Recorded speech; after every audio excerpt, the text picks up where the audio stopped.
I think I got shot. Whew. That was intense.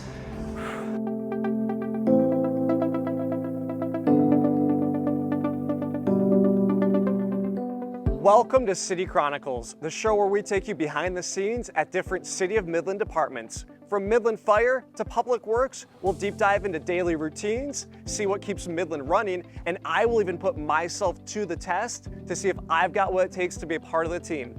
Today, we're taking a look behind the badge at the Midland Police Department. Hey, Joe. Hey, Chief Ford, how are you doing today? Good, great to see you. Great to see you too. I'm hoping that while you're here, you'll get to see some of the great training that we get to do to help our officers become the highly trained professionals that we try to put out here for the City of Midland. So tell me, what's your favorite part about working for the Midland Police Department? Hands down, it has to be the people. Both inside the building, we have a great group of officers that are some of the best trained in the state. And then, of course, outside of the building, we have amazing citizens and city workers. I can't think of a better place to serve. Definitely. Hey, Chief, what's up? Hey, Brennan, how are you? Hey, Joe, Brennan, how you doing? How you doing? Good to see you. Good to see you. too. What are you doing here? I figured I'd sneak out of City Hall for the day, hang out with you guys here, if that's okay. Hey, you want to go take a walk with me? Let's do it, Let's yeah. go. We have a lot of different officers that are certified instructors in many different facets in law enforcement, whether that be emergency vehicle operations instructors, defensive tactics instructors, taser instructors, you name it, we can probably do the training in-house, which is nice. We also have something called the Virtual Room. It's actually a training simulator where officers can go down and run through different scenarios and see how things kind of play out. So it's a great training tool. I want to try that out. I think we can probably get you downstairs here in a little bit to try that out. So really it's just making sure that our officers are prepped day in and day out, so that way they can come into duty and make sure that they're good to go. I didn't realize how intensive all the training is. There's actually quite a bit of it. So let's see if Lieutenant Keeler's busy or not, and if he's not, then maybe let's check out some equipment that we've got. Sound Sure, good? yeah. Hey LT, are you busy? Joe's here. I was wondering if you could show him some of our equipment. Absolutely. You don't have to ask me twice. We've got way cooler things than community affairs. It's probably true. I got it from here, Brennan. Good luck, Joe. Have fun. You ready, Joe? Let's do it. All right, just walk out this way. Hey, do you hear that?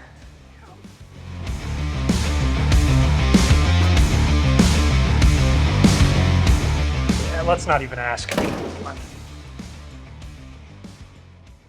So tell me about some of the stuff on this table. Joe, this is our equipment room. We keep all of our patrol equipment in here, everything that officers use for day-to-day use. Awesome, so what's some of this stuff used for? So that is a laser speed measurement device. It's called a LiDAR. We use that to measure speed of vehicles. We can also use it for, careful, it's got a laser in it. We can also use it for measuring distances for stuff like crash investigations and so forth. We have here 800 megahertz radio. This is the radio that officers carry on their belts. They can communicate with central dispatch, police, fire, EMS, sheriff's office, and any agency in the state that's using the 800 megahertz system. And this is my battery charger, right? Nope, close. It does have a battery in it. This is a body camera. We use this to record interactions with the community, including criminal investigations, traffic stops, and really any contact that may result in either criminal charges or civil litigation. Gotcha. And I think you know what this is, right? I've heard of those, yeah. Yeah, this is a Taser 10. It is the most modern taser that Axon makes. They put a lot of research into it. We were the first agency in the state of Michigan to have the Taser 10, Wow. which is pretty great. They researched everything from the color to the sound it makes to make it the most effective tool to de-escalate situations on the market. Wow. And then we have a couple different drone systems. We've got a big drone here for outdoor use, and we have a smaller drone here for indoor use. They have different missions, and so they have different capabilities to fill those missions. Wow, awesome. Thanks for showing all this to me. No problem. Let's go take a look at the virtual room now. Let's do it. Okay, so Dan, why are we in the police station basement? I wanted to show you the Virtual system, which is here behind us. It's an immersive system that we use for training on all sorts of different topics, from dealing with subjects with mental health crisis to active shooter response and marksmanship to, most importantly, de-escalation training. And so what's this little guy for? This little guy is to make sure you're paying attention. If you're not, you'll get a little zap. Ooh, want to give it a shot? I guess so. All right, let's go. All right, Joe, let's start this challenge. In this scenario, you're being dispatched to a motorist assist. Caller reports a white minivan or SUV broken down on the side of the road. Any questions? Can I call 911? No, you are 911 in this case. Okay, I'm ready. All right, you ready?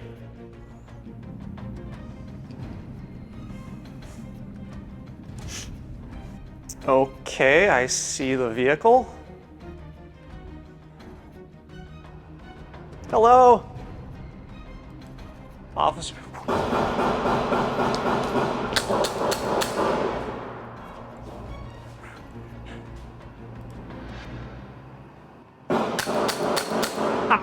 I think I got shot. Ah. Whew. That was intense. All right, Joe, let's dial it back a couple notches. I want to show you another program that the police department's involved in.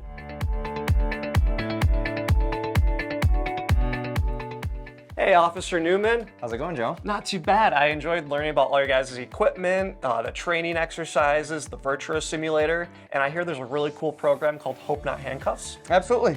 Take a seat, I'll tell you a little bit about it. So, Hope Not Handcuffs is a partnering organization that works with the Midland Police Department and within our law enforcement center here. It's 24/7 help. It's no cost to the public.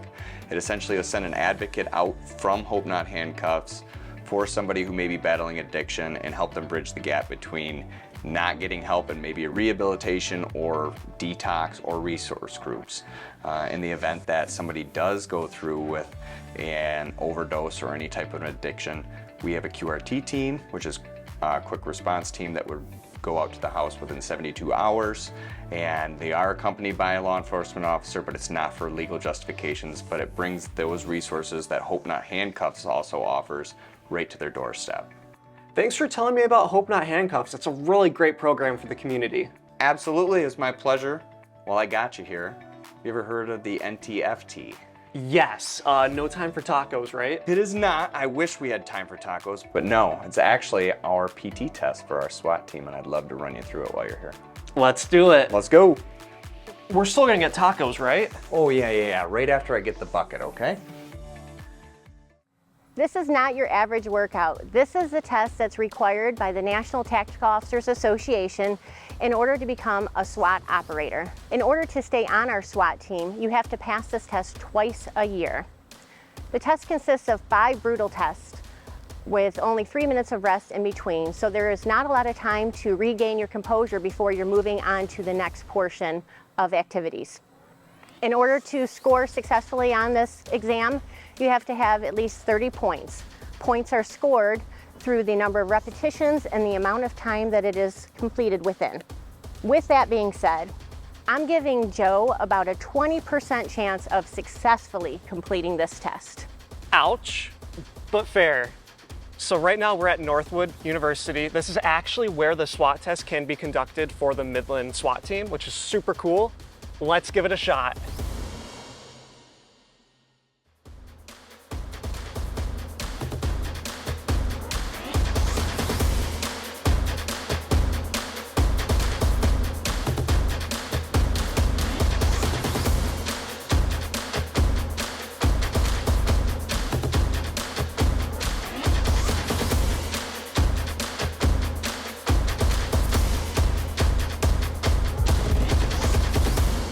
I used to run back in high school.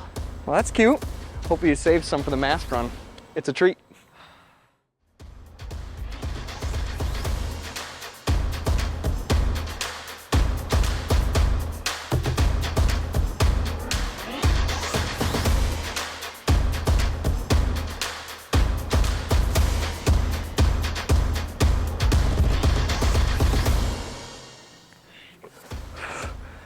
My everything hurts.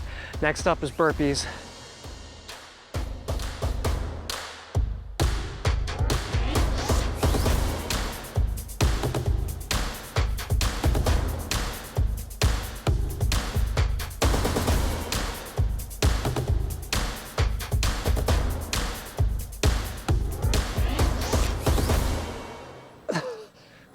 I'm seeing the light, man. Great work, Joe. What do we have next? 2 minutes of weighted squats, your favorite.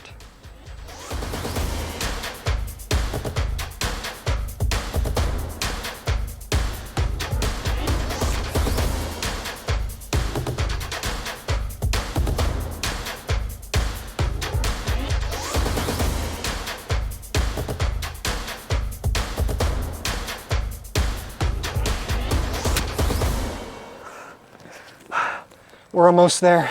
Just 60 seconds of pull-ups.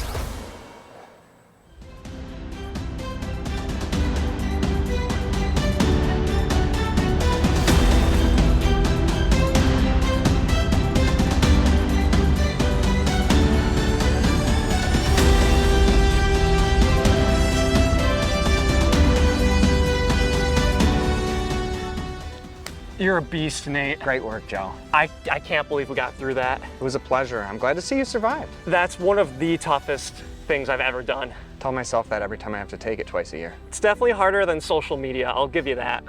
I agree. And speaking of social media, if you want to comment and say you can do that test, please record it and send it to us. Joe, how you doing? Hey, Chief, I'm okay. How'd the test go? It was a test. Perfect, that's exactly what it's intended to be. Yeah. Well, hopefully today you learned that law enforcement is more than just eating donuts and driving cars. Oh gosh, don't mention food. Yes, fair enough. Well, hey, I really appreciate getting to learn so much about MPD today, seeing what you all do. It's been really, really great. Well, it's been great having you here today, and if you ever want to try it again, you can come on back anytime you like. Oh, I'm gonna go ice my everything, I think. All right, fair enough. Thank you so much. Have a good day. Thanks for tuning in to the first ever episode of City Chronicles. Hopefully the next one won't involve as much zapping or sweating. See you next time.